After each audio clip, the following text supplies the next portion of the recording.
Hello viewers, আসসালামু আলাইকুম। সবাই কেমন আছেন?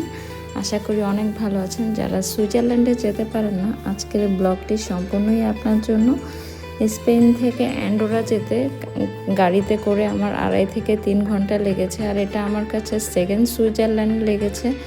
রাস্তাঘাট, ঘরবাড়ি থেকে শুরু করে অনেক কিছুই সিমিলার লেগেছে। আর চারপাশে বরফ আর মেঘের রাজ্যে মনে হচ্ছে আমি একদম হারিয়ে গিয়েছি। সবসময় টিভিতে দেখেছি, বাট কখনো সামনাসামনি আল্লাহ আমাকে দেখাবে সেটা ভাবিনি।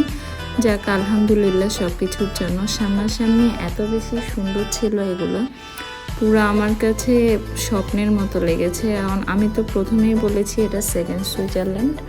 এটা আমার কাছে পুরাটাই সুইজারল্যান্ডের মতো লেগেছে। আর এই ভিউটা, আমি যখন ক্যাবল কারের সবচেয়ে উঁচা থেকে নিচের দিকে যাচ্ছিলাম, পুরাটা শহর দেখা যাচ্ছিল আর এত বেশি সুন্দর লাগছিল। আর এত বরফ আর ঠান্ডার মধ্যে শেষে দেখি সূর্য দেখা যাচ্ছে।